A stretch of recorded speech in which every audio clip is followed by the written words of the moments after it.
you think it's just a house. But when you've raised a child, built walls with your bare hands, and then hear him say, "You should be grateful we let you stay," that house becomes a tomb. And sometimes, the quietest revenge story starts with silence and a suitcase.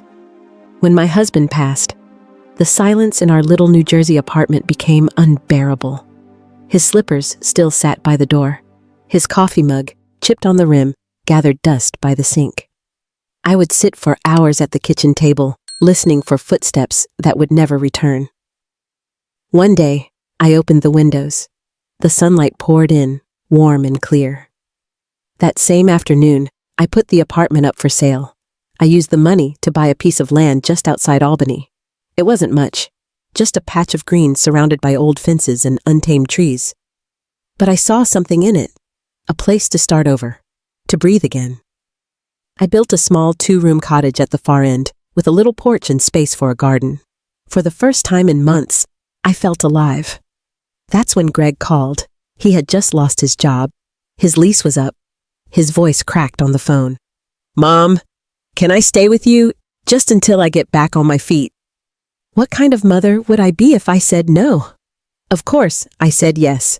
I welcomed him home, not to my cottage, but to build something of his own on the land I had just cleared. I told him, "Use it, make it yours, just keep it peaceful." We planted rosemary together. I taught him how to trim tomato vines without bruising them. He smiled again. For a while, I thought maybe, just maybe, this land would hold us together. Rachel didn't exist then. It was just Greg and me, 2 people starting over. I gave him the land, not on paper, but in spirit. And in return, I asked for nothing. Not rent, not recognition, just peace. And I thought that was enough. But peace doesn't grow where gratitude dies. It was a Sunday dinner, the kind I used to dream about when I first moved out here. Roast chicken, garlic mashed potatoes, candles flickering on a farmhouse table. Greg built himself, on land I cleared, with money I earned, with a heart that just wanted family close again. Rachel sat at the head of the table like she owned it. She wore this sharp red blazer and diamond earrings that sparkled every time she turned her head too fast. "You know," she said, pausing to sip her wine, "when the Crawfords come next weekend, it'll be a bit awkward. With your mom still living here?" She didn't look at me when she said it. She looked at Greg, and Greg didn't say a word. Rachel kept going. "They're from Larchmont. They host dinner parties with signature cocktails and guest lists. If your mother's still living in the back garden, it's, well, not exactly the image we want to give." I folded my hands in my lap, quiet, listening, swallowing the heat in my throat. "I mean," she added with a dry laugh, "she doesn't pay rent. She doesn't help with utilities. That garden back there is mostly dead, and frankly, it's space we could use for a sunroom." Still, Greg said nothing. He just pushed a piece of chicken around his plate, and then Rachel delivered the line that cracked something in me. "Maybe it's time we considered assisted living. That's what those places are for, right?" It was the way she said "we," like they were making executive decisions about a couch or an old lamp, not a woman who raised her son with scraped knees and broken shoes. Greg finally spoke. He didn't yell. He didn't even sound cruel. That's what made it worse. "Mom, Angela's right. You've been here a long time. You don't contribute. Most people your age are in homes. We've been more than generous." I didn't flinch. I didn't cry. But I did look at him, and I mean really looked. And what I saw was not a son. It was a man who had forgotten what love costs. A man who thought free meant worthless. If you're watching this and you've ever felt erased by someone you gave your life to, tell me. You're not alone. And I promise, someone here understands. I cleared the table, alone, in silence. My son didn't even offer to help. As I stood at the sink, I thought, they've stopped seeing me as a person. To them, I'm a problem to be solved. And in that moment, I knew my silence was no longer protecting peace. It was protecting their comfort, and that was about to change. A week after that dinner, I noticed little orange flags poking up from my garden beds. At first, I thought they were weeds or maybe something the birds had dragged in. But when I knelt to look closer, I saw writing on the stakes. Guest house, rear wall. Foundation dig zone. They were planning to build right over my garden. That same afternoon, I saw Greg carrying lumber from the driveway. I called out, "Greg, what's going on with the flags in the garden?" He wiped sweat from his forehead. "Oh, Rachel's working with a contractor. We're building a guest suite back there. For hosting, maybe Airbnb. It'll raise the property value." "But that's my space," I said quietly. "That's my garden." He shrugged. "You've had it for years, Ma. Come on, you've had a good run." A good run, like I was a tired show dog being put down. That night, I stood by the kitchen window and stared at the flags. They dotted the soil like little plastic insults, claiming territory no one had asked for. The marigolds I planted from seed, trampled. The basil rose I trimmed every Sunday, replaced by a blueprint. I overheard Rachel the next morning on speakerphone. "Yes," she said, practically bubbling. "The contractor comes Tuesday. We're clearing the whole garden, trees too. And the little granny hut next month, that thing's finally coming down." The granny hut. That's what my home had become to them. Not a cottage, not a sanctuary, just an eyesore they could bulldoze. Later that day, Greg stopped by my door. Didn't knock, just hovered. "Ma, have you thought about looking at retirement communities? Some of them are nice, with group meals, activities. It might be better for you." I looked him in the eye. "You want me to leave?" He hesitated. "We just think it's time for a change. You deserve to be taken care of." They didn't want to care for me. They wanted someone else to do it, quietly, cheaply, far away. That night, I sat alone in the cottage I built with my own hands, and I realized something sharp and final. I had given them space. I had given them peace, and they were going to erase me for it. I didn't cry. I didn't pack. Not yet.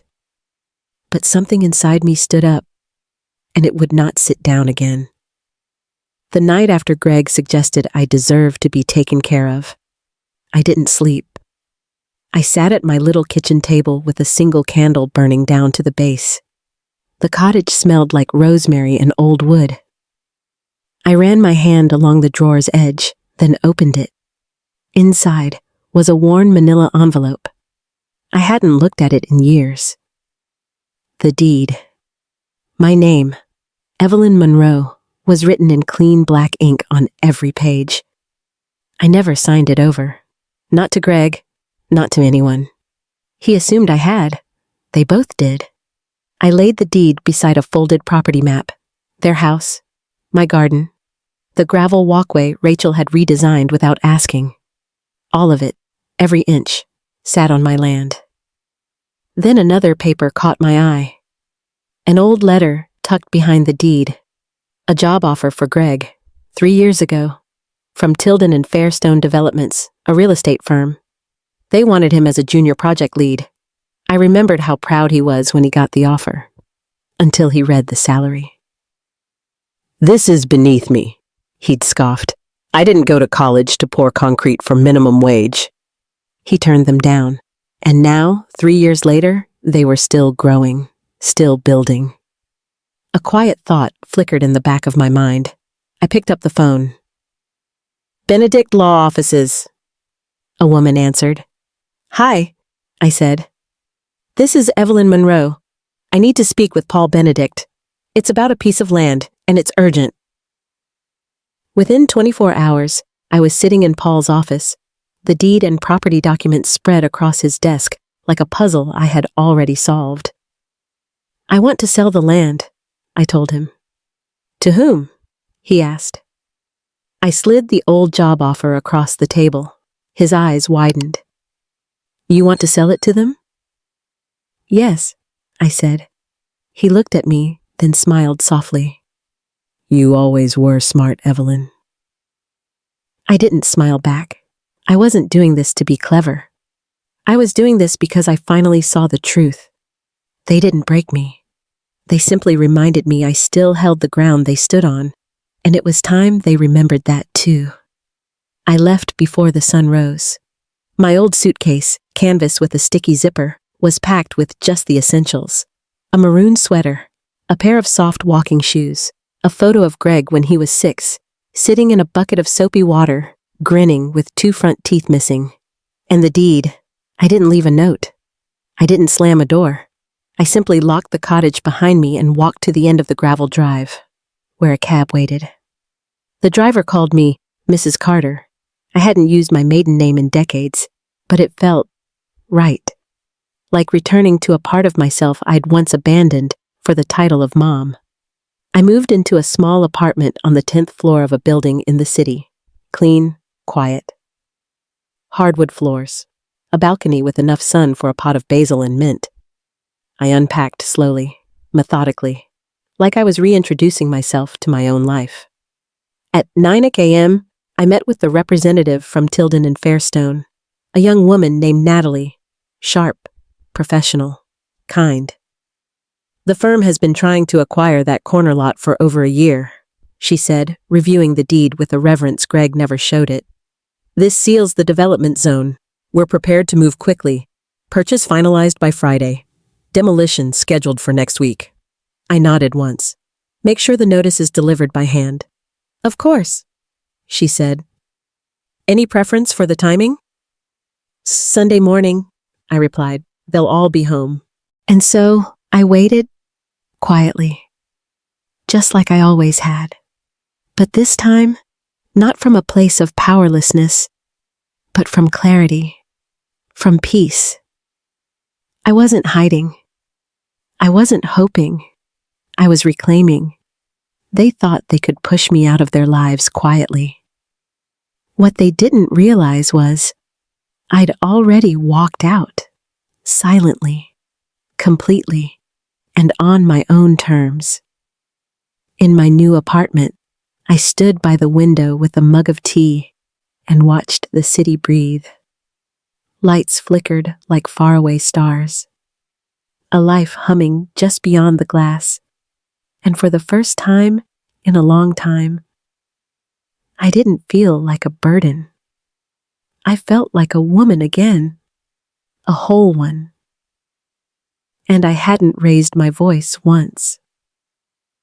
The notice was delivered just after breakfast. Rachel found it first, taped to the front door in a crisp white envelope stamped with a gold emblem from Tilden and Fairstone. She opened it at the kitchen counter, expecting junk mail. Then she screamed. Greg ran downstairs in his slippers, still half asleep. He read the letter once, twice, 3 times. This has to be a mistake, he said, his voice cracking. It wasn't. The land had been sold. The contract was final. They had 5 business days to vacate. Greg called the county office, then the assessor, then the clerk. Each time the same answer. The land was never in your name. The new owner holds full rights. Angela's voice shook. She never told us. She can't do this. Greg whispered. She didn't have to tell us. We just assumed. I didn't answer any of their calls. Not when Greg left 6 voicemails. Not when Rachel stood outside my new building in sunglasses and tears. I watched from my 10th floor window as the bulldozers arrived. The same yard where I taught Greg to plant rosemary. Now flattened, leveled, erased.